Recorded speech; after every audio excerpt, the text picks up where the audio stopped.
चलो, कैरेक्टर हमारा हो चुका था। ठीक है, इसमें तीन टाइप के कैरेक्टर होते हैं, कैर, साइंड कैर और अनसाइंड कैर। ठीक है, नेक्स्ट आता है इंटीजर।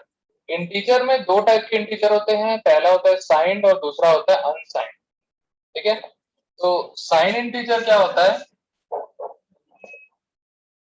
जिसमें नेगेटिव और पॉजिटिव दोनों वैल्यूज होती है। ठीक है, साइन मतलब समझ जाने की माइनस साइन लगा होगा।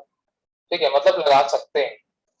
ठीक है, तो इससे क्या समझोगे कि उसमें हम लोग नेगेटिव वैल्यूज और पॉजिटिव वैल्यूज दोनों हम लोग ले सकते हैं। ठीक है, अनसाइन में क्या होगा, जिसमें साइन नहीं लगा है, इसका मतलब सिर्फ और सिर्फ पॉजिटिव वैल्यूज। ठीक है, जीरो भी नहीं होगा। ठीक है, जीरो हो सकता है, लेकिन पॉजिटिव वैल्यूज होगा, मतलब माइनस में वैल्यूज नहीं है। ठीक है, साइन में भी sign int, sign short int, sign long int. ठीक है, unsigned int, unsigned short int और अनसाइंड लॉन्ग इंट। ठीक है, तीनों मिलेगा। तो जनरली हम लोग को इतना ज्यादा इस शॉर्ट इंट या फिर लॉन्ग इंट का यूज हम लोग नहीं करते हैं। ठीक है, हम लोग जनरली अगर यूज करना है तो इंट करते हैं या फिर डायरेक्ट डायरेक्ट लॉन्ग हम लोग करते हैं। ठीक है, तो इंटीजर जो डेटा टाइप होगा उसमें किस टाइप की वैल्यूज होंगी, जिसमें डेसिमल प्लेसेस नहीं है। ठीक है, हम लोग पढ़ चुके हैं किस टाइप की वैल्यू होगी, जिसमें डेसिमल प्लेसेस नहीं है, मतलब एग्जैक्ट वैल्यू होगी। ठीक है, देन इसके बाद आता है फ्लोट। अब फ्लोट टाइप में यहाँ पे हम लोग को तीन टाइप के मिल जाते हैं, पहला होता है फ्लोट, दूसरा होता है डबल और थर्ड होता है लॉन्ग डबल। ठीक है, फ्लोट में ही डबल आता है क्योंकि ये इंटीजर और फ्लोट दोनों को सपोर्ट करेगा। ठीक है, जनरली इंटीजर से थोड़ा बड़ा होता है डबल, और फ्लोट से भी बड़ा होता है डबल, मतलब मेमोरी के टर्म्स में भी और वैल्यू के टर्म्स में। ठीक है, वैल्यू भी ज्यादा स्टोर करेगा। ठीक है, और साथ ही साथ इंटीजर को भी सपोर्ट करेगा और फ्लोट दोनों को सपोर्ट करेगा। ये डबल डेटा टाइप। ठीक है, फिर आता है वॉइड।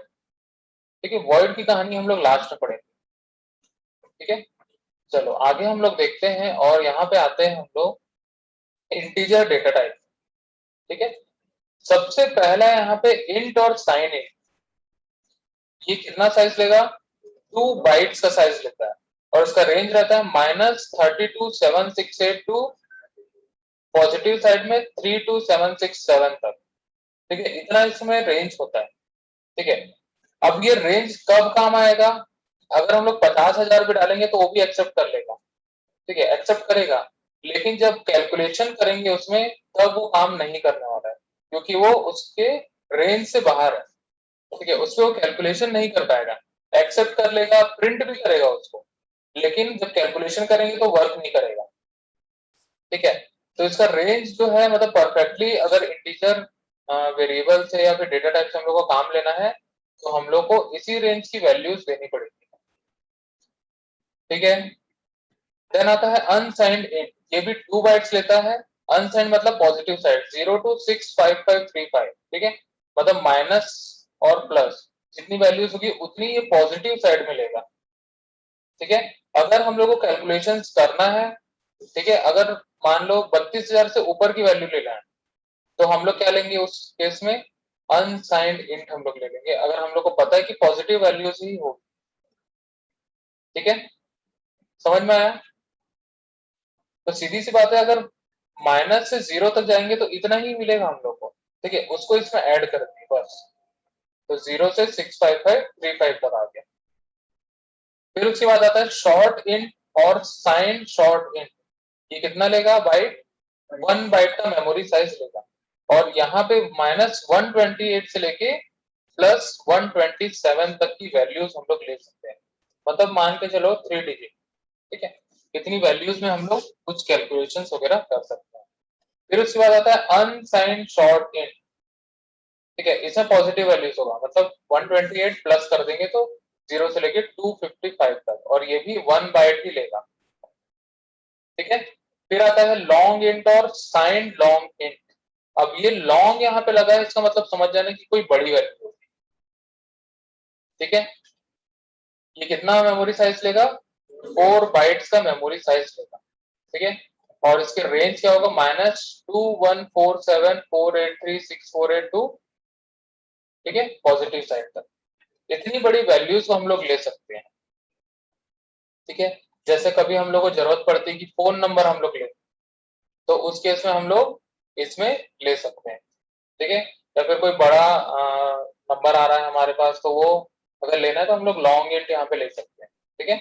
फिर उसके बाद आता है अनसाइंड लॉन्ग इंट, ये भी 4 बाइट, इसमें सारे पॉजिटिव वैल्यूज हैं, 024294967295 इतना, ठीक है। तो जनरली हम लोग को ये सब उतना याद रखने की जरूरत नहीं है, बस अगर लिखना है तो डायरेक्ट लॉन्ग लिखोगे तो भी काम करेगा वो, ठीक है। लॉन्ग इंट लिखोगे तो भी सेम काम करेगा, ठीक है।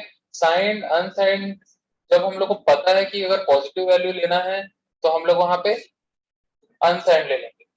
अगर हम लोग को पता है कि वहां पे नेगेटिव वैल्यू होने वाली है या फिर आ सकती है, तो उस केस पे हम लोग वहां अनसाइंड भी लेंगे, ठीक है। लेकिन बाय डिफॉल्ट जब हम लोग यूज करते हैं, ठीक है, तो वो हम लोग इंट ही करते हैं, जो नॉर्मल प्रोग्राम में हम लोग करेंगे, ठीक है। बहुत ज्यादा कॉम्प्लिकेटेड प्रोग्राम जब हम लोग बना रहे हैं तब हम लोग इस टाइप का ताम झाम करते हैं, ठीक है। अब ये ताम झाम हम लोग कब करेंगे, जब हम लोग को एग्जैक्ट वैल्यू पता होगा कि वैल्यू बड़ी हो सकती है, ठीक है, और हम लोग को वहां पे मेमोरी कम या ज्यादा लेना है। अगर हम लोग को मालूम है कि वहां पे 128 के ऊपर नहीं रहेगी वैल्यू, चाहे वो माइनस में हो या पॉजिटिव में, तो क्या डेटा टाइप लोगे, शॉर्ट इंट लोगे वहां पे, ठीक है। तो 1 बाइट में काम हो जाएगा, ठीक है। अब यहाँ पे जो मेमोरी साइज हम लोग क्यों सोच रहे हैं, हम लोग 1 बाइट 2 बाइट तो एकदम 1 रुपए 2 रुपए टाइप का, ठीक है, कोई नहीं सोचता इसके बारे में, लेकिन इसके बारे में भी सोचना है, क्योंकि ये 1 बाइट 2 बाइट, अगर मान के चलो 1000 वेरिएबल बना लिए, ठीक है, हर एक वेरिएबल 2 बाइट ले रहा है, तो कितना लेगा, 2000 बाइट हो गया, मतलब कितना केबी हो गया, 2 केबी का सिर्फ और सिर्फ हमारे पास वेरिएबल है, ठीक है। तो वैसे ही अलग अलग प्रोग्राम्स होंगे, कोई भी एक सॉफ्टवेयर बनता है तो उसमें मल्टीपल प्रोग्राम्स होते हैं, ठीक है। 1000 प्रोग्राम, 2000 प्रोग्राम, 5000 प्रोग्राम, इस टाइप के अलग अलग प्रोग्राम्स होते हैं। तो अब ये सोचो कि 5000 प्रोग्राम है और उसमें एक एक हजार वेरिएबल है, कितना मेमोरी जाएगा,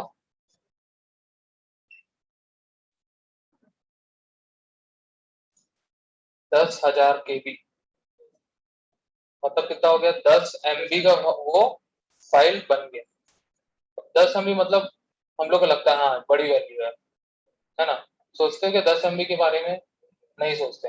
लेकिन जब वो रैम पे एग्जीक्यूट होता है, वो 10 का वहां पे 500 हो जाता है, ठीक है, क्योंकि उसके अंदर बहुत सारे प्रोसेस रन करते हैं, ठीक है। अगर मैं प्रोसेस दिखाऊं आप लोगों को, ठीक है, जैसे ये वर्ड फाइल खुला हुआ है या क्रोम खुला रहता है, ठीक है, क्रोम ओपन ही रहता है हमेशा, साइड में दिखेगा, ठीक है, यहाँ पे ओपन है क्रोम अभी, गूगल क्रोम, अगर मैं इसका आप लोग को प्रोसेस दिखाऊं, ठीक है, अभी ये ओपन नहीं है यहाँ पे, देखो ओपन नहीं है ये, ठीक है, लेकिन फिर भी इसका बैकग्राउंड पे बहुत सारे प्रोसेस रन कर रहे होंगे, 1 2 3 4 5 6, ठीक है, दिख रहा है कितने सारे प्रोसेस रन कर रहा है बैकग्राउंड पे, ये सारे प्रोग्राम्स ही है, ठीक है, अलग अलग प्रोग्राम्स होते हैं, अलग अलग प्रोसेस होते हैं, ये सारे रन करते रहते हैं, हमेशा सीपीयू यूज करेंगे, मेमोरी भी यूज करेंगे, यहाँ पे देखो दिख रहा है, मेमोरी प्राइवेट वर्किंग सेट, ठीक है, प्राइवेटली वो रैम की मेमोरी खा रहा है, ठीक है,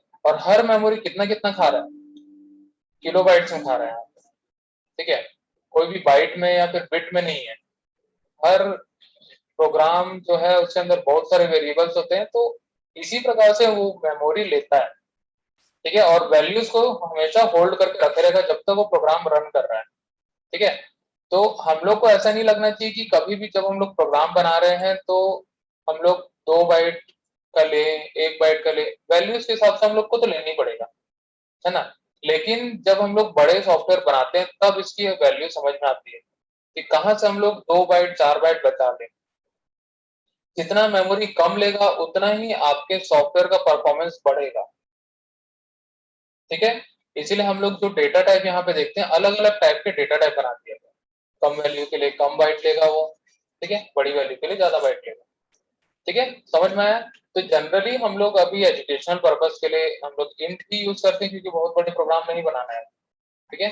तो जनरली हम लोग यहाँ पे हम लोग के पास एक ही डेटा टाइप याद रखने वाली है, और वो है इंट, ठीक है। बस एक ही याद रखो, इंट वेरिएबल या फिर इंट डेटा टाइप कितना बाइट लेता है, 2 बाइट लेता है, और उसका रेंज कितना है, -32768 टू 32767, ठीक है। इतना रेंज है, बस इसी को याद रखना, ठीक है। समझ में आया?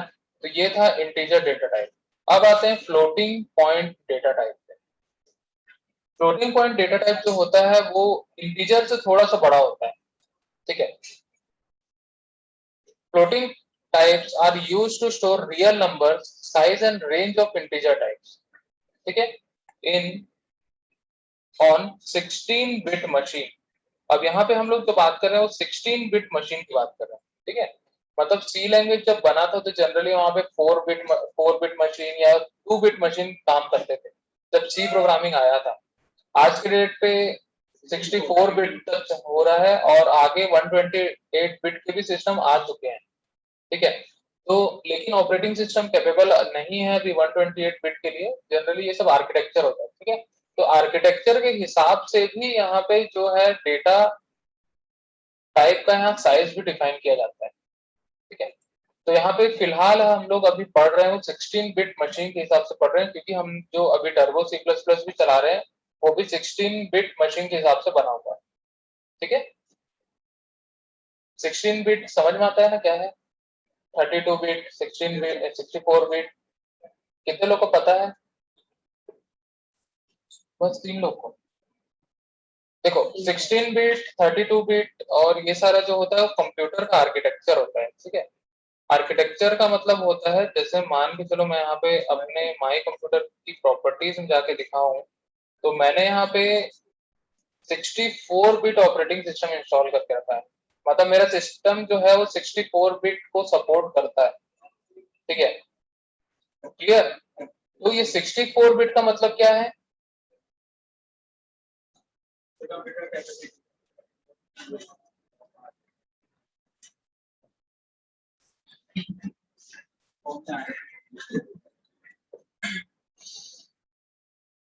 क्या मतलब होगा 64 बिट? इससे ज्यादा तो हमारा डेटा टाइप ले ले रहा है, वो तो बाइट में ले रहा है। बिट मतलब सबसे छोटी मेमोरी यूनिट क्या होती है? बिट थोड़ी होती है, निबल होती है। 4 निबल इक्वल टू 1 बिट, ठीक है। 8 बिट इक्वल टू 1 बाइट, ठीक है। तो 64 बिट इसका मतलब क्या होगा? सोचो सोचो, दिमाग लगाओ, ठीक है। जो हमारा सिस्टम है वो जनरली, अब मान के चलो उसमें कितना भी मेमोरी लगा, मैं 8 GB लगा के रखा हूँ, 16 GB लगा लो, 32 GB लगा लो, ठीक है। लेकिन उस कनेक्शन की स्पीड थोड़ी बढ़ जाएगी, ठीक है। उसमें ऐसा तो नहीं कि मोटा सा तार लगा दिए और भेज दिए, ऐसा नहीं होता है ना। मतलब वो करंट नहीं है, वो डेटा है। क्या है? डेटा है, ठीक है। तो डेटा को रिप्रेजेंट हम लोग कैसे करेंगे, क्योंकि डेटा जनरली वो बिट, मतलब एक एक बिट ही जाएगा वो, है ना।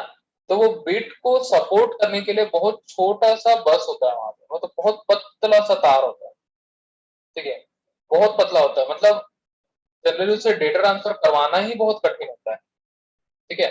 तो डेटा ट्रांसफर करवाने के लिए वहां पे हम लोग इस टाइप का आर्किटेक्चर यूज करते हैं, क्योंकि अगर मान के चलो वहां पे मोटा वायर लगा दिया हम लोग, ठीक है, तो डेटा तो ज्यादा चले जाएगा लेकिन पावर भी उतना ही लेगा, और प्रोसेसर में ज्यादा पावर दोगे मतलब आग लग जाएगी, ठीक है। तो इसीलिए सारा चीज ध्यान में रखते हुए, क्योंकि प्रोसेसर हमको जितना हो सके छोटा बनाना होता है, प्रोसेसर छोटा ही होता है, चाहे वो कंप्यूटर का हो, लैपटॉप का हो, मोबाइल का हो, या फिर कोई भी इलेक्ट्रॉनिक डिवाइस का हो, ठीक है। उसमें जो प्रोसेसर लगा होता है बहुत छोटा प्रोसेसर होता है। अगर लैपटॉप को खोल के देखोगे तो ऐसे छोटा सा मिलेगा, इसमें से चॉकलेट जैसा। चॉकलेट भी बहुत बड़ा होता है, ठीक है। जो कॉइन होती है ना, कॉइन से भी छोटा होता है, 1 रुपए का कॉइन आता है ना, उससे भी छोटा सा प्रोसेसर होता है। देखे कि नहीं देखे प्रोसेसर को भी? दर्शन किए साक्षात? वाह, दिखाता हूँ मेरे को, ठीक है। तो देखो इस टाइप का प्रोसेसर होता है, ठीक है, कई लोग देखे होंगे, ठीक है। देखो इस टाइप का छोटा सा प्रोसेसर होता है, बिस्किट जैसा रहता है, ठीक है, जो कंप्यूटर वगैरह में लगता है थोड़ा सा बड़ा रहता है, ये कंप्यूटर वाला, ठीक है। इसको इस टाइप से लगाया, ये कंप्यूटर का, सॉरी लैपटॉप का इंटेल, ठीक है, इंटेल प्रोसेसर होता है जो, वो है, ठीक है। और अगर हम लोग यहाँ पे बस की बात करें तो बस भी मैं यहाँ दिखाता हूँ, 64 बिट बस,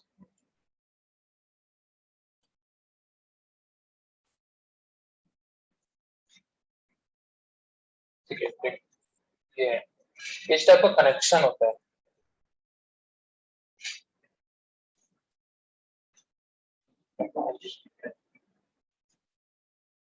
ठीक है, दिख रहा है, इस टाइप का कनेक्शन होता है, तो यहाँ पे डेटा ट्रांसफर हो रहा है, ठीक है। देखो सीपीयू, ये है सीपीयू, मेमोरी है, इनपुट आउटपुट डिवाइस है, ठीक है। और ये सब जो कनेक्शन है, इसको हम लोग बस बोलते हैं, एड्रेस बस, डेटा बस, ठीक है। और ये कंट्रोल बस है, ठीक है, ये सब इलेक्ट्रॉनिक्स में आ जाता है पूरा, ठीक है। तो सीपीयू में देखो ये कितना बिट होगा, 16 बिट होगा, काउंट करो इसको, ये 8 बिट है, ये 8 बिट है, 16 बिट है, मतलब ये 16 बिट आर्किटेक्चर पे काम करेगा, ठीक है। मतलब इसके अंदर टोटल 16 कनेक्शन होंगे, ठीक है। तो सीपीयू, मेमोरी और इनपुट आउटपुट डिवाइस से जो डेटा ट्रांसफर होता है, मेन तो यही रहता है, ठीक है। पूरे कंप्यूटर में कोई भी इलेक्ट्रॉनिक डिवाइस हो, तीन चीजें होंगी उसमें, सीपीयू, मेमोरी और इनपुट आउटपुट डिवाइस, ठीक है। मेमोरी कम ज्यादा हम लोग कर सकते हैं, इनपुट आउटपुट डिवाइसेस हम लोग कम ज्यादा कर सकते हैं, लेकिन सीपीयू के आर्किटेक्चर को हम लोग कम ज्यादा नहीं कर सकते हैं, ठीक है। ऐसा नहीं कि हम लोग को 16 बिट कम पड़ रहा है, 32 बिट कम पड़ रहा है, 64 बिट कम पड़ रहा है, तो गए मार्केट से हम लोग 2 जीबी के लिए, ठीक है, पॉसिबल ही नहीं है, ठीक है। फिर तो सुपर कंप्यूटर में नासा के पास भी वैसा आर्किटेक्चर नहीं होगा, ठीक है, क्योंकि डेटा ट्रेवल कराना इतने छोटे हार्डवेयर में पॉसिबल नहीं होता है, ठीक है। जैसे देखते हो ना हम लोग, मान के चलो कनेक्शन की फैन वगैरह का, तो ज्यादा लोड दे दो इस पे, चल जाएगा वो, ठीक है। तो इसके अंदर जो पार्ट्स लगे होते हैं, जनरली जो सर्किट्स होते हैं इसमें, ठीक है, जो मैंने यहाँ पे दिखाया, ठीक है, इस टाइप के कुछ कुछ सर्किट्स होते हैं इसमें, ठीक है। ये सब जो छोटे छोटे रहते हैं ना, बहुत कम पावर में काम करते हैं इससे, बहुत कम पावर, कम पावर मतलब इतना कम रहता है कि हम लोग उसको, वो तो छू तो वैसे भी सकते हैं, ठीक है, लेकिन हाँ इतना कम पावर में काम करता है कि हम लोग उसको काउंट करेंगे तो बहुत कम वैल्यू मिलेगा, ठीक है, मतलब 0.0000001 वोल्ट ऐसे कुछ में काम करता है, ठीक है। उससे ज्यादा पावर नहीं चाहिए होता, उससे ज्यादा पावर मिलेगा तो उड़ जाएगा, ठीक है। जैसे हम लोग मोबाइल में चार्जर लगाते हैं, तो मोबाइल के साथ ओरिजिनल चार्जर मिलता है, उसी से चार्ज करो ज्यादा अच्छा है, ठीक है। चाइना वाला मोबाइल या फिर कोई दूसरा चार्जर वगैरह से चार्ज कर लो, ठीक है, तो उसकी बैटरी खराब हो जाएगी, ठीक है। क्यों खराब होगी, क्योंकि वो सपोर्ट ही नहीं कर रहा है उसको। अब लोकल चार्जर्स वगैरह क्या होते हैं कि कभी वो 1 वोल्ट दे दिया, कभी वो 5 वोल्ट दे दिया, कभी वो 2 वोल्ट दे दिया, क्योंकि उसको टेस्टिंग वगैरह तो किया नहीं है उसको, ठीक है, सिर्फ जोड़ा जाड़ा बनाया दे दिया, कोई टेस्टिंग नहीं होती उसकी, ठीक है। तो जनरली ये सब हार्डवेयर जो है उसी लिए खराब होते हैं, क्योंकि उसको पावर सप्लाई ज्यादा मिल जाती है, सही पावर सप्लाई यूज करो, सही डेटा ट्रांसफर यूज करो, सब चीज सही होगा तो सब बढ़िया से चलते रहता है, कोई दिक्कत नहीं करता, ठीक है। तो ये आर्किटेक्चर जो है उसके हिसाब से ही काम करता है, ठीक है।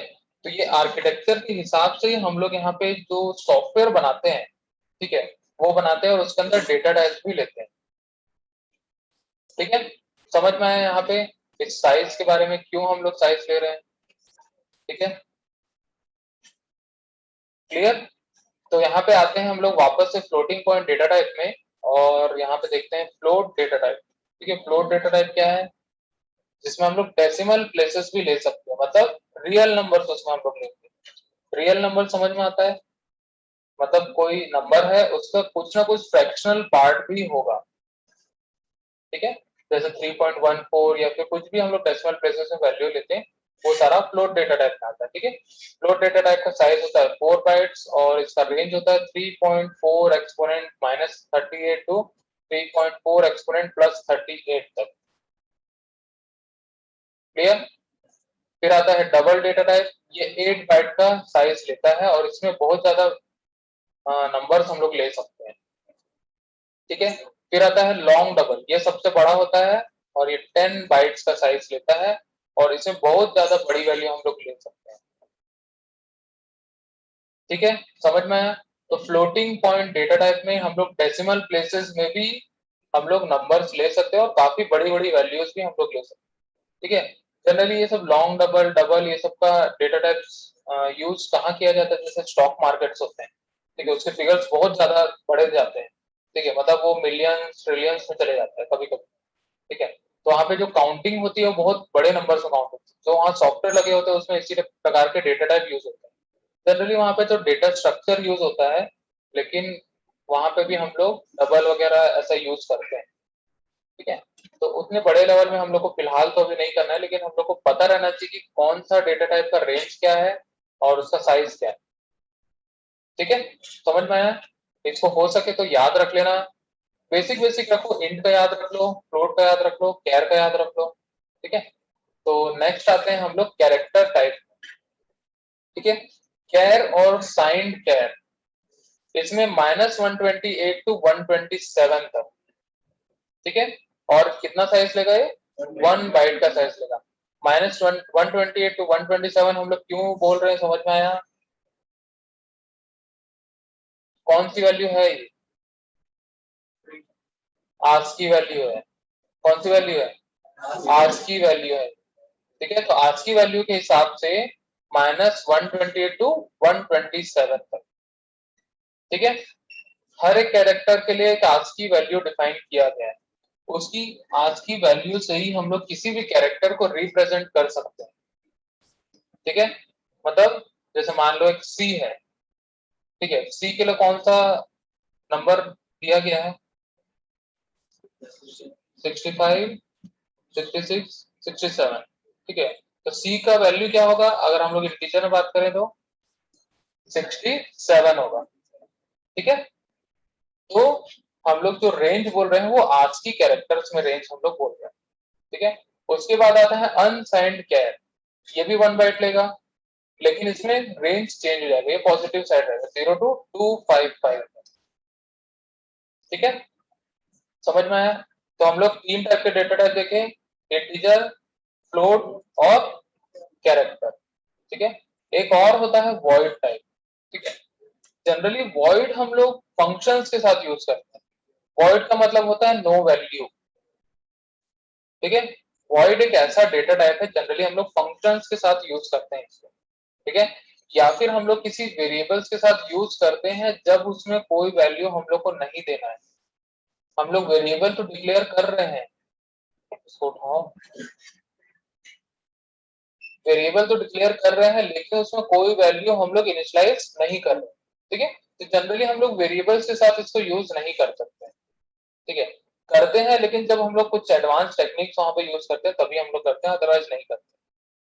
ठीक है, तो वॉइड बस इतना जानो कि इसकी वैल्यू, इसका मतलब होता है no value. There is usually used to specify the type of function which returns nothing. ठीक है, जनरली हम लोग इस वॉइड को हम लोग किसके साथ लिखते हैं? फंक्शंस के साथ लिखते हैं। अगर कोई फंक्शन है हमने बनाया है और वो कोई भी वैल्यू रिटर्न नहीं कर रहा है, ठीक है, उस केस में हम लोग वहां पे उसका रिटर्न टाइप जो है वॉइड स्पेसिफाई करते हैं। ठीक है, हम लोग वॉइड मेन लिखते हैं ना, वॉइड मेन। तो वॉइड मेन जो हम लोग लिखते हैं, तो वो मेन फंक्शन जो है वो कोई भी वैल्यू रिटर्न कर रहा होता है क्या? नहीं कर रहा होता है, क्योंकि हमने कोई भी रिटर्न स्टेटमेंट नहीं लिखा है वहां पे। रिटर्न स्टेटमेंट नहीं लिखा है, इसका मतलब कोई भी वैल्यू रिटर्न नहीं मिल रहा। ठीक है, तो क्या होगा, हम लोग वहां पे डेटा टाइप उसका क्या लिखेंगे? वॉइड। ठीक है, इसलिए हम लोग लिखते हैं वॉइड मेन, उसके बाद ब्रैकेट लगाते हैं। ठीक है, तो वॉइड का मतलब होता है नो वैल्यू, या फिर हम लोग अगर फंक्शन के साथ लगा रहे हैं तो नथिंग उसको बोलते हैं।